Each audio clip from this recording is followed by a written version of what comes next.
to the show, Nipsey Hussle. What up? Yeah. I had a long flight. I apologize for being late, big homie. Man, listen. You ain't got to apologize to me, I do, man. I do. I'm usually on time and everything. We just caught the red eye. We've been running around. Yeah. It's my big homie, Copy Supreme. What's up, family? How you doing, man? Welcome to the show, man. Thank y'all for having us. Man, come on, man. To me, you are. How can I say this, man? You're the blueprint. That's right now. Up, you're a walking blueprint for what artist mentality an artist should take coming to this game now, because you're lucid. Yeah. I've been reading up on you. I've been listening to you. I've been hearing some of the things you say, and you're starting to come into an existence about who you are as an artist, as a person, absolutely, as a businessman. Yeah. That to me, it's we've been giving praise to Diddy for launching his Revolt. Exactly. Big shots to Diddy for that. That's big. Ain't that big? Yeah, that's next level, man. We need that though. Hip hop need that. Yeah. And when you came up with the concept of selling your mixtape for $100, I said I got it from the beginning. Why not? Absolutely. And I read that you got fans all over the world that are spending that much on merchandise or whatever it is you have to offer anyway. Yeah. And that's the price point. That's the value you chose to put on it. No question. Right? Yeah. It's when you first. Well, how did you first come up with that idea? I know you've been talking about it, but we ain't talked about it. Yeah. So how did you? What triggered that idea? Honestly, I got the original concept from a book. It was called Contagious. And one of my mentors in the game, Big Bob, he always point to literature I should pick up and just indulge in. And that's one of the books he told me I need to pick up. And on the second chapter, it was an example of this Philadelphia cheesesteak that a store in Philly, a restaurant in Philly, they decided they wanted to make the world's first $100 cheesesteak. Wow. And it offended a lot of people because normally they cost $4 and they just used to getting them for that price. But by the fact that he set the price at $100 more than anything, it started conversation up. And then he had people like real influential that was like, why is this cheesesteak $100? Let me go check that out. And he ended up on Oprah. He ended up on David Letterman. And I just got the concept from that. I'm like, yeah. I put the book down immediately after the second chapter, and I called Big Bob up. I'm like, man, thank you. Because he had given me a book before that kind of set me in, put me on a path to like understanding what branding was and what the definition of a good brand was and a power brand was. And I started making moves in my career based off the information I got out of this other book. And so when I got to the second chapter, I put it down and I just went to work and I hollered at my team and I ran it by them and everybody was like, let's do it. What can we lose, really? We give it away free. We kind of monetized the music being hot off like merchandise and touring. So the music has become like a choice anyway. They don't have to buy it. It end up on iTunes, but we give it away free to begin with. And the whole impact is just to make people lifestyle to it, make them listen to it, make them play it to the point that they want to see the concert. So we ain't really had nothing to lose other than the raw cost of printing up the 1,000 units, which was like, $1,100. So we just went on and tried it. And my intention was just to have people talk about it and to get people, to start a conversation. But my fans, they connected with the idea. Even like entrepreneurs, like, Jay reached out and that was big. He was the first one to step out and buy a bulk of them. Jay-Z bought, 100 of them? Yeah, he bought 100 of them. And, we was just humbled by that. He's so influential and he got so much attention on his moves that by him doing it, it led other entrepreneurs to reach out. Like recently, Jeff Clanagan from Cold Black. I know Jeff Clanagan. Yeah, he called me. From the Bay. Yeah, exactly. Yeah. And, his background in like urban films and doing stuff with Master P and all that, he just a real advocate of like, entrepreneurship. So he called me to the office and he spent $10,000 with us and bought 100 units. Wow. And he represented a couple prominent people and he was like, he's encouraging them to do the same. And so, again, my intention was to just get people to talk about the project and to listen to it because I want people to say, what make him think it's worth $100 and just listen to it. Damn, you know what? Well, I heard it before I paid for it. Yeah. And, man, I feel like, if Jay-Z could spend how many Jay buy? He bought a box of 100 at $100 each, so it was like 10 racks. And then how much did Jeff Clanigan buy? Jeff Clanigan did the same. He bought 100 of them too. Dude, I'm gonna buy one from you right now. That's man. love, Sway. That's man. love, big homie. Thank you, man. I got a shirt for you too. Thank you, man. You know what I mean? Man. Give me whatever else you got, cause I just spent 100, dog. Nah, hey, really, I'm gonna keep it 100. This was a gift. I was planning on giving this to you. Okay. Wait a minute, let me see something. Yeah. Man, this shit. Yeah, I bought one. I got it. Did you take the CD out? Yeah, we got the CD. All right, cool. I'm about to say. Yeah. Okay, like I said, I got it for free, but I'm paying you for it. Nah, that's love. Thank you, big homie. No, and because I think it's just you said a few things. Guys like me, I gotta pick and choose what I say. I gotta sometimes, I gotta play it smarter than just blurting out what I feel emotionally sometimes because people don't always get it. Yeah. And that's not so important. But I've been teetering this fence for years, so it's worked for me. Absolutely. But one of the things I heard you say was, it doesn't matter as much. Who are these people giving all these opinions and telling us what rules we need to follow to put out our music, or telling us if the shit is hot or not, or if it's good or not, and determining who you are as an artist? We need to check their credentials. Absolutely. Too. I want to talk more about that. Can we play that Face the World? All right, I want to talk more about that up next. Nipsey Hussle is here. Yeah. CD. All right. Yeah. It's not in the What number? Oh, number 9. All right. Yeah, this the record Knife Wonder produced. Shout out to Knife Wonder too. No doubt. Yeah, I like that. 888-742-3345. Sway in the morning, Face the World. Hey, that's off that Crenshaw project. Nipsey Hussle is here right now. Yeah. What up? Jay-Z bought a whole. How many you say he bought again? I keep bigging that up because that's such a big deal. I know you're tired of talking about it, but whatever. We stunting for you. Nah, that's what it is. I didn't want to exploit the big homie like in the humanitarian act, whatever that's called. But he bought 100 of them, and shout out to Rock Nation.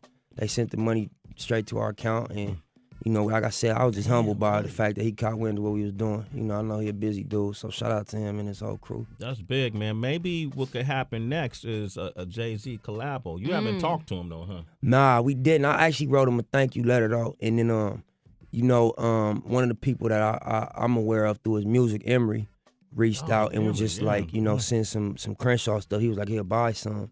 And we like, nah, we can't charge you. Y'all done already spent 10 racks with us. So we sent over some Crenshaw stuff for him and Jay and the Rock Nation staff.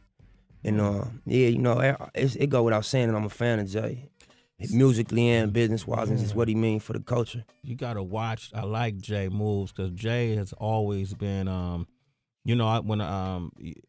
he's always surrounded himself with muses, people that keep him inspired. That's real. When The Rock was having Beanie Siegel and Jay, when they connected was one way. When Kanye connected, when he connected with UGK and got that Southern feel. Even Juvie. And Juvenile. Yeah. We did the remix for Yeah. And then I like the idea of Jay. It feels like just recognizing what you're doing as an artist, but being smart enough to recognize what you're doing as an artist, because that affiliation helps him as well. Would you agree? Yeah, I mean, I wouldn't go on. I wouldn't say that, but I did kind of feel like, in a small way that it might help him stay close to the ground by him being so successful and so high up the totem pole, and me being up and coming and an independent artist and just from the streets.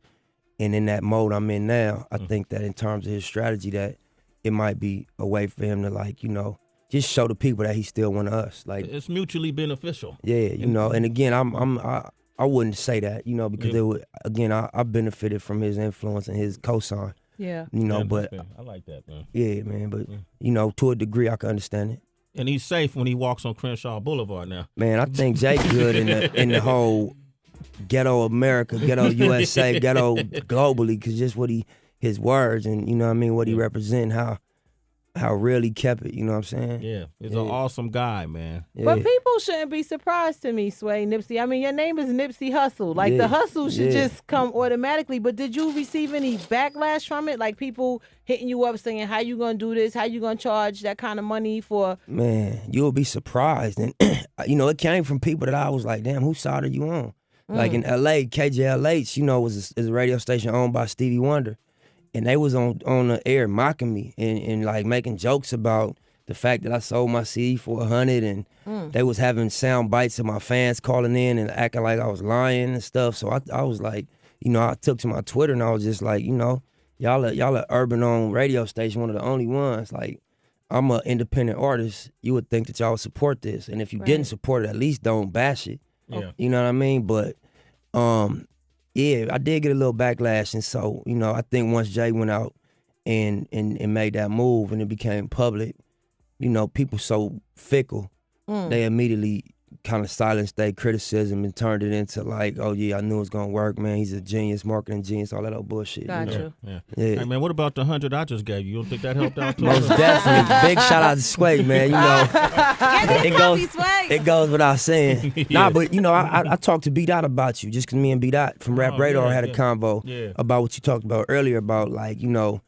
the journalism in hip hop, and I was just talking about certain voices that's respected and that we know their background. And I brought up you, like, you know, yourself, Karen Civil, B Dot, Elliot Wilson, like, y'all are indigenous to the culture. So when y'all say something, it has more of a value to a person like me than when Joe Schmo from this magazine, that we don't know where he came from, he might have just got the job because his uncle in the building or some stuff like that. And so, you know, I did bring you up, not that it mean too much, but I just was like, your voice is, in my opinion, like one of the opinions on the high platform that's indigenous to this shit, you know? Thank you, man. I lived this, immersed in it, still living it. Exactly. And I had an issue, too, with the new journalism movement a couple years that kicked in because it was just that. It was just a lot of people just saying some crappy shit that didn't have any, you know, it was their opinion, that's fine. Yeah. But when you're working on a platform that could injure an artist and damage an artist that you don't know nothing about, you ain't lived their life, ain't lived the life. Thank you. And then you getting all of this,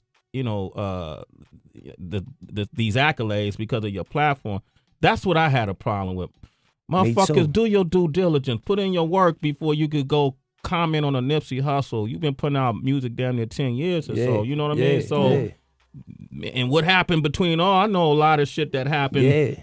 Real life stuff that you ain't even worth you don't talk about. You know what I mean? So you gotta be careful sometimes in this business. Absolutely. What you're saying, right? Yeah, and I equated it to, like, you know, if somebody's standing in front of my spot, and, you know, talking about my work is garbage, you know what we gonna do? We not gonna go for that. If that's, you know, you knocking how we eat, you knocking how we put food on the plate, and it's equivalent to that. Like, don't, you know, you entitled to your opinion, but when it become, you know, a bourgeois, you know what I mean, holier than thou approach to some shit that y'all are, and it don't got nothing to do with race or culture. It has everything to do with love. Yeah. If you love the culture and you got love for it, then you can have an opinion. It's like, can't nobody just whoop you. Your mama and your daddy could whoop you because they got love for you. Yeah. So you accept discipline and you accept, you know, advice and structure from your loved ones. But you're not just gonna accept that from somebody that don't love you and it's not established that they love you.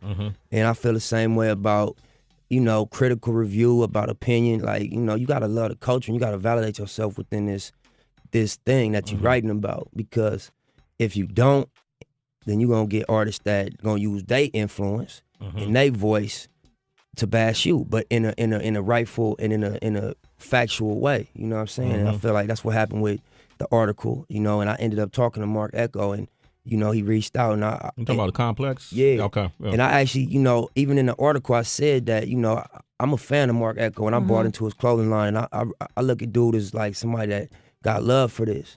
So it was never a personal thing against him, and I said that, but I felt there was a disconnect somewhere in between the ownership and the actual editorial staff, you know? But we got to talk about it, and I respect him for giving me an outlet where I could be honest. Yeah. And they printed it. They printed it, and they left it raw. They left it raw. Complex put him in a category of top 10 biggest underachievers. Yeah, exactly. Because his work output, perhaps. Yeah. Right. And Nipsey didn't like that, and so they tried to interview him. So he was like, "Well, if you're gonna interview him, I'm gonna charge you." Then you finally agreed to do it. Yeah, and then you let the interviewer, I don't know who it was who did the interview, but you let him know how you felt. Yeah, that's the article he's talking about. Right? Yeah, exactly. Yeah. And again, the interviewer, he told me before the article, he like, "Man, I'm from the streets too. I'm from New York, and I'm one of us, you know." But he was just like, you know, I represent Complex, and in this article, I represent the opinion of the magazine.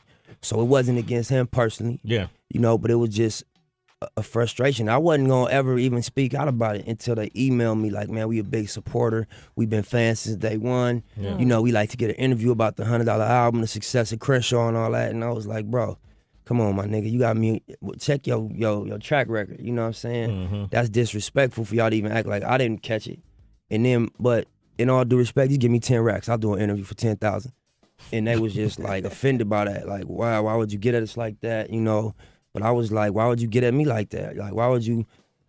And that's an ongoing thing. It's like they treat talent like we just some type of, you know, peon that they could just piss on and tell you it's raining. And you just gonna accept it for the good look. You know what I'm saying? So yeah, it's ironic because after a lot of artists, unlike yourself, blow up, they start treating us the same way. So nah, for sure. This shit comes backwards, right? Yeah. You know, And I think that's whack too. Yeah, that's whack too. Nipsey Hussle is here. We're gonna open up the phone lines 888-742-3345. Yeah. You ain't got that Crenshaw project. What you waiting for, man? Go get it, man. It's free. You could buy it, man. You could download on that Piff, iTunes, or you can pay $100 from the IamProudToPay.com. It's by choice. It ain't by force. Go ahead and pay the $100, man. Ain't nothing wrong with that. The $100's going to a worthy cause. Will you reinvesting that money into your touring, or? I mean, just like marketing. You know, without being on a label, we got to get creative with how we you know market, because that's one of the main things that is the difference between an independent and a major label. The major gonna pour the marketing money into you. And the effect it has on the public is they're gonna call you popping. They're gonna be like, you everywhere, I see you everywhere, and you popping, but it's really just marketing, you know. So just marketing. Yeah. All right. Nipsey, I know we've been talking about you treading through all this hate, but do you have like a chick that holds you down when you're home? Like you have a day of drama. You go home to like a bosom to lay on or something? Man, I'm single right now. I got a little baby girl, you know, my daughter, and you know, my team's solid, but I'm single, you know. Okay. What kind of women would you be interested in?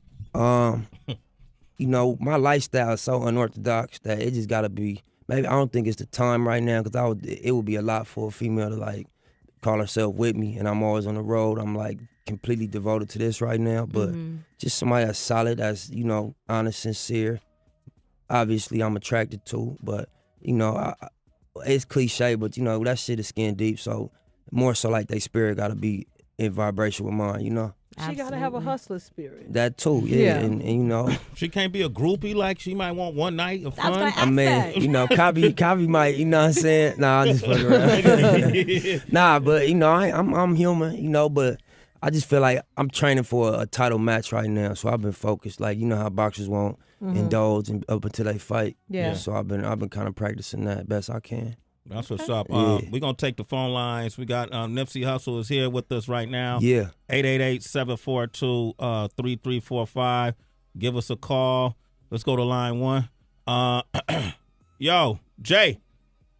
Yeah, hold up. Let's see my phone, man. We might need to borrow some of that money back to fix this phone. I don't know what the hell. My phone's locked up. Let's go to line And I one. was just joking about Copy, for the record. That was just a joke. That was a joke. That was Don't clearly play the a homie joke. out. You know what I'm saying? Don't play the homie out. All right, Jay, what up, man? Jay, you there? What up? Yeah, say what's up to Nipsey. Go ahead. Yo, Nip, what it do, my dude? What's up, bro? Man, can't call it, man. You already know I've been rocking with you, man, ever since you was a youngin', man. You know what I'm saying? Before the Bullets had no names, the track came out, my dude. Man, that's a long time, man. That's love. Thank you, bro. Yeah. I called up, man. No, I said I got this song I'm working on called Blowing California, my dude, man. I just wanted to kick this 16, see what you think about it. I'm open to it. If they give you the airtime, I'm listening. Go ahead. Damn. All right, man. It's like, pull up, drink, like my nigga Kendrick. Nigga getting faded like my name Jimi Hendrix. Smoking like Jamaican, so you know I'm Bob Marley. Getting high, having vision, seeing myself in the Ferrari. Take a Californication, pick me up at the LAX. Nigga just took down the town, so I think it's time to flex. I'm going back to Kelly, so I got them blue chucks on my feet. Got tickets to the Laker game, and I heard they play the Heat. Last time I saw Kobe live, my nigga showed out. Jay, keep writing, baby. Stay at it, big homie. Keep writing, Jay. Yeah. All right? Aw. Well, what you mean all? We said keep writing. Christina's in Oakland. What's up, Christina? Hey, what's up, Sway? How you doing? I'll be home this weekend, by the way. Well, first I just wanted to say big ups to Nip. You doing your thing. You know, I'm part of the Proud to Pay. Yeah, and thank you. I am so with you on fuck the middleman. Exactly. That's what's up. I appreciate you. And you need to bring your sexy African ass on to the Bay. I'm coming soon. We routing that tour as we speak. We'll be out there before the end of the year. Sexy African? Is she Caucasian? No, I'm African for real. He's from my dad was born in Africa for real. Oh, okay. Yeah. I'm just like, he ain't a what fake African like y'all. like- He a real African. I'm a real African. I No mean, question. it goes back, but Yeah, I gotta yeah. claim mine. That's right. Yeah. Nah, but that's valid. She said it right. My pops was born in Eritrea and, didn't come out to America till he was like 19. So Okay, I thought she was a white girl into black men, but that's okay. cool too. But All no, right. I don't think that's the All case. right. Okay. Okay, so Sexy Nipsey, African. the Crenshaw is gonna obviously marinate with people for a minute. You should definitely let it breathe. But then what's after that? The album, the album is going to be the third installment in the Marathon series. It's called Victory Lap. And I think the title is in perfect context, just with what went on with the Crenshaw release and everything. I've been working on Victory Lap for the last year and a half, And I did more records than I've ever done for any of my projects.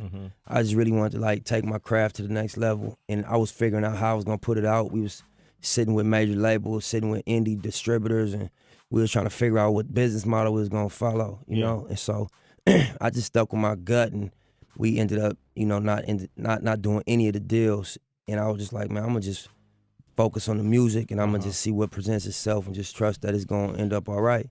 And so Crenshaw came about because I had so much music that I was gonna do a double CD for the album. Then I was like, that not for my first one. So what happened with Crenshaw, them was the records that, like I told Karen Civil in the documentary, I felt was gonna excite the streets. And that, I had a talk with Lior and one of the Music mogul. him and Todd, Todd Moskowitz. And one of the pieces of advice Lior gave me, he was just like, what's wrong with the record industry is the good records. And people don't know the difference between the good and the great records. He was like, it's easy to tell a garbage record. It's easy to tell a great record. But the good records is confusing. And so I took that and I listened to my playlist, and I felt like I had 9 great records on my album. I had a 22-song playlist at first, but I felt like I had 9 great records. So I slimmed it down, and I kept recording for the album with that in mind. And so yeah, that's the next move. It's gonna be Victory Lap. Yeah, the first single called Rap Niggas, and it's coming top of the year. Is there another song that you're excited about that when you record, you sitting on one that you're going, ooh? Yeah, man. Rap Niggas. Rap Niggas. It ain't even a traditional single. It's not for radio, but it need to be said. You know what I mean? It's in context. It's everything that's going on. It's everything I represent right now. And it's just like, I ain't nothing like these fucking rap niggas. Yeah. And it's really explaining why, and I just feel like when the people hear what just happened, setting up the album, I think it's the perfect segue out of Crenshaw into the album. So yeah, that's gonna be the first I one. like this dude, Nipsey. I remember people when you was starting to try to make comparisons with you and certain artists with different people. Yeah. You did you feel like at that, were you buying into that? Did you feel like people were kind of taking pieces and bits of your style? You can't never really be affected too much by what other people saying. Yeah. You know what I mean? At the end of the day, everybody entitled to their opinions, and that's it really. I ain't never get offended. I just felt like your job is to define yourself. Yeah. So you gotta be clear, or else people gonna come to their own conclusions. Yeah. And so I just felt like just continue the conversation, keep dropping music, keep talking to them, and it'll present itself in a proper light, Nipsey Hussle, man. I just want to record him talking and listen back to it. Pick up this game, have the beat. Tracy, you have one more question? Yeah, because the way that you were describing Rap Niggas, it made me think of Big Sean's Control. Do you think people would look at that as a response record to that, in a sense? I mean, well, it's not. So if they look at it like that, it ain't. I'm cool with Big Sean. You know what I'm saying? That's one of my homies that I came in the game with, as well as Kendrick. So it ain't a response to that. It's more so just my reality. You know what I mean? And it ain't nothing. It ain't a diss. It's just the truth. I own all the rights to all my raps, nigga. That's the second line of the hook. You know what I'm saying? But it's basically just what's different. I feel like branding is about, distinguishing yourself and shouting out your differences. And so I feel like the first song coming off the album is gonna be me doing that. I'm with it. Radical differentiation. That's Absolutely. how you separate yourself from the flock. Yeah, man. Plus, I know he can't say, but there's a lot of pussy MCs out here. I could say that. It You is a can't- gang of pussy MCs and pussy label heads and pussy editorial writers and pussy DJs and all that, man. And I ain't gonna bite my tongue because, you know, the people got us. So, you know, if you one of them fuck boys, we might call you out, you know what I'm saying? And that's why I respect what you do, Sway, because, you know, I feel like you represent the culture from a perspective of loving it. Yeah. You know what I mean? As do I, you know, so I feel like this gonna be the season when the vultures gotta fly north, you know what I mean? That's what's up. We getting rid of the vultures. I'm with you, man. Yeah. Oh, I got the flag up, man. Hey, Yeah. Nipsey, you here, man? Wonder's here. Uh-oh. Yeah, man. You did come into the room, man. I'm all fired up, bro. Yeah, I yeah. know. Nipsey Hussle is here. Yeah. Damn it, have the beat. Yeah. He loves this shit. Yeah, I do, man. What we doing? Is this a segue to a freestyle? Yeah. To a put me on the spot freestyle? You know, I mean, come on, Nipsey. You know what it is, man. You heard me do it for years. KC man. got her head down in the cut. You know what I'm saying? Yeah. Turn that beat up for me a little bit, man. This my nigga Sway. Yeah, it is. Nipsey Hussle, man. This is legendary. Look, Sway in the morning, Shade 45. look, Truth. yeah, look. Overtime, cause I ain't have a mic. I was in that Chevy playing Savage Life. Yeah, niggas looking like I had it wrong. Now them niggas know I had it right. They don't know about them sleepless nights. Them looking for a reason nights. They say it's 6 degrees in life. Opportunity, preparation, and meat is nice. Trapping for a cheaper price. Hustling for a buck and keep your sneakers right. Hold up, man. Let me get another beat, man. Let me get another beat real quick. Yeah, we put it together. Yeah. I like that. You can kick a written too, man. Let's do it. All right. Yeah, look. Acting like these niggas on me. Yeah. Acting like I'm fucking Toby. Yeah. But I'ma tell them call me Kota. Yeah. Mad as fuck, I'm watching Roots. I'm looking at this game, niggas getting played. Revolutionary, they gon' say my name. Slauson Ave, nigga, put me in my grave. Freestyle shit, don't play. On the mic with Sway. Early morning, fresh off the red eye. Rapping till I'm dead, why? Niggas need some ownership, niggas need to own some shit. I'm feeling like I'm on a ship, yeah. Slauson Ave shit. Came up out the trunk, fast shit. Changed the game, $100 tracks, yeah. Open fence, swung the bat, yeah. Hip hop, this is that, yeah. Tell them all, this is that, yeah. Never lied in my fucking raps, no. Everything a nigga spit is facts, yeah. Told me I'd be dead or in jail, yeah. Probably told me a nigga would fail, yeah. But what I do to they eyes, look. Gave my young niggas jobs, yeah. Used to hustle in the lot, yeah. So dope on the fucking block, yeah. But it's anti-cliche, yeah. Niggas need pay, yeah. But I ain't from no play, nah. My daughter need a payday, yeah. She got trust accounts now, no lie. Nigga doing big, yeah. I'm selling out the venues in these towns, yeah. Say my name, I come around, yeah. I still taking phase, nigga, yeah. Till they put me in my grave, nigga, yeah. That's real freestyle shit, right. you know what I'm saying? That's off the top of that. Nipsey Hussle! Yeah, you know. Nipsey Hussle! I was gonna give you a written, but I might as well just say what's on my mind. Man, I love you for that. No Come question, on, no that was question. real rap right Yeah, there. on top. And he's still taking phase. Yeah, real life. You but, still taking know, phase, though? I mean, you know, we on positivity, man. But Okay, you know, I get in my zone when I talk my shit. There you know? it is, man. I ain't mad at it, man. Yeah. I'm glad you up here, bro. And we're definitely going to support the project. No doubt. And I know these people who listen to this show all over the world, they ain't just one market, Nipsey. You touching people all over the world right now. Canada, the UK. Yeah. We be having calls from Israel. No question. You know, South America. Peru.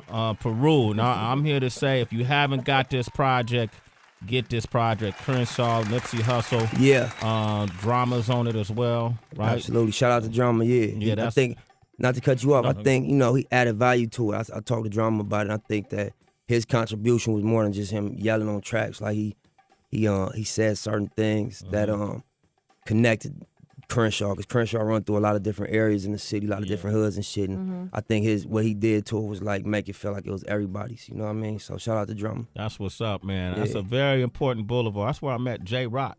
Yeah. On Crenshaw. Yeah, exactly. When I was on the beat. Exactly. Years ago when we were doing a wake-up show. J-Rock came. I was looking for MCs on the corner. Yeah. Crenshaw. Yeah. And J-Rock was way out of pocket, out of his neighborhood. Exactly. Came just to bust. No question. And Shout out to J-Rock, yeah, man. That's my homie. Rest is history right now. Man, Nipsey Hussle, ladies and gentlemen. Thank you for coming through. Every time. Thank you, Every Sway. time, man. We got to get you on Rap Fix on MTV soon, okay? Let's get it done, for All sure. right.